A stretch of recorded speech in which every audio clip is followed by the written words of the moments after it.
Specially আমার ক্যারেক্টারের কথাগুলো যদি আমি বলি, আমার বেশ কিছু সিন ছিল যেগুলোর জন্য আসলে আলাদা অ্যারেঞ্জমেন্টের দরকার ছিল, আলাদাভাবে এনভায়রনমেন্টটা ক্রিয়েট করার দরকার ছিল। সেটা তারা আমাকে করে দিয়েছিলেন দেখেই হয়তোবা আমি আমার ওই সময় যতটুকু বেস্ট দেওয়ার ছিল আমি ততটুকু দিতে পেরেছি। ভল সিনেমার কথা যদি বলি, ভল সিনেমার থেকে আমি অনেক কিছু শিখেছি। প্রথম যেটা আমি শিখেছি সেটা হচ্ছে ধৈর্য।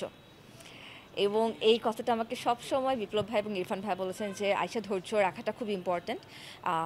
অনেক ধরনের সিচুয়েশন হতে পারে, সেটা বড় ক্যানভাস হোক, সেটা ওটিটি প্ল্যাটফর্ম হোক, সেটা নাটক হোক, যে কোনো জায়গাতে যে কোনো ধরনের প্রবলেম হতে পারে, কিন্তু প্রবলেমটাকে দুইভাবে ডিল করা যায়।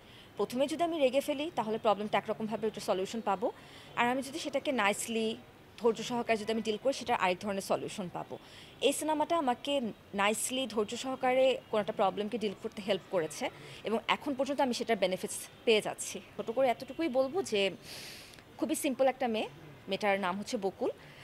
সে তার বাবা মার সাথে থাকে। ডেফিনেটলি তার পারিবারিক অবস্থানের কথা যদি বলি, খুব একটা ভালো না, খুব একটা আরামদায়ক না। সেখানে তার আরামের একমাত্র মানুষটা হচ্ছে সুজন, অর্থাৎ ইরফান সাজাদ ভাইয়া।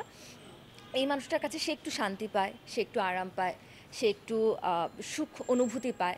তার কাছে মনে হয় যে মানুষটা তার চোখের সামনে থাকলেও এটা থেকে প্রশান্তি এনে দেয়।